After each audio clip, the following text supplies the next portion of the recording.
Day 639 of the Ukrainian War Map, also known as the Russo-Ukrainian War. Juzzy here, and today is another update as I take a simplified and down-to-earth approach to some of the most important happenings on the ground in Ukraine.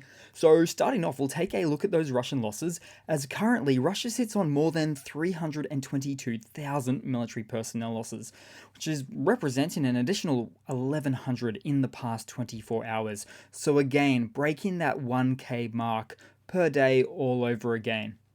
Then as for hardware losses, as they deal with a whopping double digits day, with 30 tanks, 32 APVs and 31 artillery.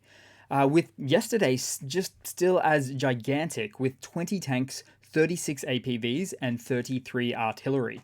As the western and eastern fronts of Ukraine have really been heating up over the past couple of days. So let's go to the map and see what's happening. And we'll start out in Russia as just over 24 hours ago, parts of the Moscow Oblast fell into a blackout after explosions were reported at an electrical substation. Now there's no word on the cause, whether it's an accident or drone related. But it does raise some larger points because Russia gets colder than Ukraine in winter, especially for its most populous regions. So when Russia inevitably strikes Ukrainian power infrastructure in the middle of this upcoming winter, Ukraine is extremely likely to perform retaliatory strikes on Russian power infrastructure as well. So it's a classic case of how people in glass houses shouldn't throw stones. Because Ukraine has a lot more air defense systems deployed this year, and Russia has a lot less missile stockpiles than last year. Add to that, Ukraine's newfound long-range drone capabilities too. And I really think Russia will foolishly go into this winter expecting to somehow be more effective at destroying civilian infrastructure than it did last year. But all available key metrics don't point to Russia having any sort of entirely effective winter missile campaign. But we will wait and see. Then we'll head into the Ukrainian map, where the inevitable winter snow has turned trench positions into slush, which presents an additional challenge for the AFU, but the same can certainly be said for Russian forces as well.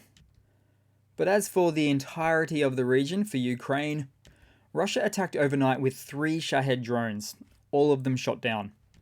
Then we'll head across now into the Donbass, into Avdiivka, where due to increased Russian engagements in the north, south and east of the city, it's generally accepted that Russia has now entered its third wave of assault operations in the region, where it's reported that they've amassed over 40,000 troops, with most either being mobilized or taken from reserve, and that they are being supported with some level of tanks and artillery fire. And specifically, heavy battles continue for Stepova, and then on the northern part of this northern flank, right over here, Russia has made a small push towards the AFU-controlled Novo-Kalinova settlement. And then, as for the south, Ukraine continues to apply pressure at this green-marked quadrant, a position which was liberated by the AFU about 8 weeks ago. And then also nearby to here, Russia managed to, I've got to zoom in for this one, but Russia managed to take control over a portion of the crossing on the M30 highway, right there. Then, interestingly, somewhere in the east, we saw a Russian soldier running in a thermal blanket, trying to avoid being seen by thermal drones. Now, I can't say with any certainty if Ukrainian FPV drones then proceeded to perform a fast-paced flight into their little hidey hole, but either way, since the recon drone has spotted this location, it has now clearly been marked for termination. And that's just the truth of it. Then we'll head away all the way across to the western flank, so of the full map, as Ukrainian units are successfully maintaining their positions on the left bank's bridgeheads, despite heavy Russian efforts to dislodge them. And there's also encouraging updates regarding the consolidation of these bridgeheads, but details are currently withheld for operational security reasons. It can be revealed, however, that a changeover of Ukrainian forces that were initially defending these bridgeheads has taken place, with new troops and additional support now in place. And specifically, the AFU's offensive operations on the South Bank are located in at least three key areas near Krinky, Poima, and Holopristan. And what they have all in common is a single road linking them together, the M14. And it's no secret that reaching this road is one of the AFU's goals, which would create huge logistical challenges for the Russian forces who rely on this road. And even right now, Russian supply vehicles moving along this road are already being heavily decimated by drones. But best of all, we saw some really good things come out of this area in the last couple of days. For instance, we saw a raid and loot on the South Bank, with the AFU picking up some Russian equipment goodies. Reminds me of old times. And add to that, even better, we saw some liberation video footage from people who have lived under the Russian occupation for 20 months in these now liberated villages along the river. Just amazing stuff, and it won't stop there. Then we'll briefly head down to Crimea, as a Ukrainian intelligence agent named Artan shared this video of the Kerch Bridge, which is a source that probably provides intel on Russian movements and air defense installations and the like in the region. Then moving across to some news for today, and we'll start off again with some hardware news. So Germany has announced a new aid package to Ukraine for the second day in a row, which includes 20 Marder IFVs, so infantry fighting vehicles with ammunition, among other things you can see there. Then, as for some more hardware news, Switzerland sent 25 Leopard 2 tanks to Germany, although with the explicit instructions of not sending them to Ukraine due to their country's neutrality stance. However, this could free up 25 other Leopard 2s of a similar block for Germany to send to Ukraine later. Then in some other news, Armenia has decided to send a Toka-U system to Ukraine. So it's a Soviet-made ground-launched, short-range ballistic missile platform, and the missiles provided will have a range of 120 kilometers, or about 75 miles, and include an inertial guidance system.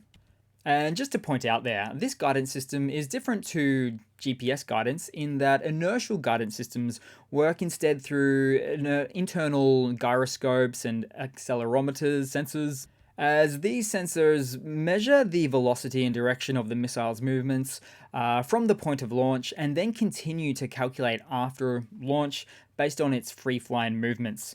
So in other words, it's a closed system that is largely immune to jamming, although they are less accurate than their GPS-guided cousins. Then, as for some more hardware news, the Bulgarian parliament has approved the transfer of 100 armoured personnel carriers to Ukraine, so that's always helpful assistance. Then we'll move to a Russian hardware update. So, Russia has recently been boasting about its latest military success of being able to shoot down small Ukrainian drones with their Tor-M2 SHORAD system, which stands for Short Range Air Defense System. But they said so with one glaringly obvious omission: the $800,000 cost of each Tor-M2 missile, which is multitudes more expensive than that of the most expensive Ukrainian drones, which are about $30,000. But even worse than that, so I'll have to add to this saying that the Russian Tor-M2 has been taken out by cheap $400 Ukrainian FPV drones on at least half a dozen occasions now. So these expensive $25 million machines that are in low supply in Russia are not fit for the purpose they even suggest. Now, regarding Russia's apparent prowess in this field, this boastful information all comes from a Russian commander of one of the Tor-M2 missile teams who spoke to Russian state-owned media outlet TASS, stating how these systems were great at taking out everything, and especially drones were mentioned. But Okay, seriously, he's literally lying to the news and to the Russian MOD, all in the name of getting some sweet promotional kickbacks and so as to not get demoted to some frontline storm assault unit. But great, let them think that they're invincible. So, once again, in the fine words of Napoleon Bonaparte, never interrupt your enemy when he is making a mistake. And this can actually be applied to all life scenarios, especially for any competitive business field that you may be in. And maybe even for my civilian office job now, because, true story, my former manager illegally extracted my private address record from a system she shouldn't have. Then she proceeded to stalk me on at least 2 separate occasions. Needless to say, they removed her from the company, and it's actually considered sexual harassment by my company's very own policies, for which I do have the added context to support that claim. And so, what did my HR do? They buried it. So I escalated it to someone higher ranking in HR within the company who actually wrote the company policies on these types of issues. And I repeatedly asked via email for meetings with this HR rep to assist me with accommodating solutions for the mental and situational fallout of these events. But my requests have been constantly ignored. And it's all in black and white too, in email, showing their absolute heinous dereliction of duty and their complete and utter negligence when it comes to me. So, being the sometimes cunning, independent, investigative journalist that Juzzy can be, I dug deep and have since found that HR didn't even fire her. And not only that, they allowed her to resign, and on top of that, they paid out all of her holiday and all of her long service leave too. And on top of that, all of these actions were done and approved by the very same HR rep that's been ignoring my emails. I couldn't make this stuff up if I tried. So it's actually been a pretty invalidating experience for me finding this stuff out, but maybe, just maybe, I have inadvertently not interrupted them and allowed them to continue to make more and more mistakes this whole entire time.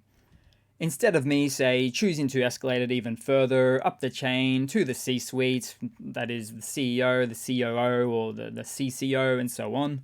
So maybe there really is something to this Napoleon Bonaparte line for when my situation comes to a conclusion. But as for my current situation, beats me what happens next. And I don't want to hurt anyone, but as you may have noticed from this channel, I'm pretty intolerant to corruption and fraudulent-like behaviors, and people just being treated like dirt. So it will probably be a slow and painful process, but maybe one day I'll let you guys know if any justice ever comes out of that situation. But hey, I digress. So back to the channel news, because in some more Russian hardware news, there's continued reports about North Korean ammunition that doesn't sit well for Russian artillery systems, as they lack quality and destroy the barrels in the process, which is exactly the opposite function or utility for what they're supposed to do. Plus, Russia has already been dealing with a combination of problems for their artillery pieces, including barrel fatigue from overuse and being under-maintained, the results of which being that they're incredibly inaccurate. Then in some more news, the Russian civil aviation industry is on the verge of collapse, and it's since been reported that the main intelligence directorate of the Ministry of Defense of Ukraine carried out a cyber operation against the Russian Federal Air Transport Agency, proving that the sanctions on the industry are indeed working. So the data obtained spans across 1.5 years of documentation, which shows that, for instance, in January of this year alone, there were 185 air incidents recorded in Russia. And roughly about a third of those were identified as emergencies with varying levels of severity. And the biggest offender was actually the Sukhoi Superjet 100, which has seen an increased reliance on air travel within Russia due to many of the existing sanctions Western fleets have been subjected to, causing them to be in disrepair for some time. As such, what's happening now is just that it's becoming increasingly difficult to maintain so many aircraft that have flown too many hours without sufficient maintenance or replacement parts. That's causing failures on all sorts of metrics, such as engines, hydraulic systems, and landing gears. Oh, and even software updates. It doesn't look like they're getting any of them anymore. Also note, in total, Russia has 820 foreign-made civilian passenger aircraft, which equates to approximately 70% of the entire fleet. But there is obviously nowhere near 820 of those aircraft that are currently operational. Then also noted in the documents obtained was that while only about 10% of the Russian civil aviation fleet needed maintenance back in March of 2022, that number is now up to a whopping 70%. They also discovered plenty of reports of cannibalizing existing aircraft to repair other aircraft with, which we've already had a look at and heard plenty about before. And also note, the Russian-made civilian planes are well known to already be risky junk. That's really exactly why Russia, and everybody else for that matter, uses by and large Airbus or Boeing planes for the large airliners. But can you imagine living in the largest country in the world where air travel is simply untenable due to the lack of planes and therefore the high cost of travel? So it seems long distance travel in Russia will almost certainly become a thing of the past. And although it won't completely stop, and apart from the exorbitantly high priced airfares, we'll probably see Russia just go back to USSR levels of flight disasters. Then as for a bit of a lighter segment, so yeah, let's lighten things up a bit, shall we? So this is a super quick video of a cat resting next to a heater in a Ukrainian trench. And we're still yet to see much of, if any, footage from the other side, putting on display their humanity towards the animal kingdom. Well, there was that one time an AFU soldier discovered a hedgehog with a leaf mine placed on it shortly after liberating a village. But that's not the good kind of humanity, certainly. Then just a quick funny to round it all off for today, guys. I've got a few more, but can just fit the one in today. But so a fresh brand new banknote issuance from the RCB is out. So the Russian Central Bank is out. But wait, Luhansk, Donetsk, Kherson, Zaporizhia, where are they? Now this little bit here is Crimea, but what about all the other oblasts Russia annexed illegally, but also now constitutionally recognizes? And the thing is, correctly aligned maps are generally pretty important to countries, especially aggressive expansionist countries.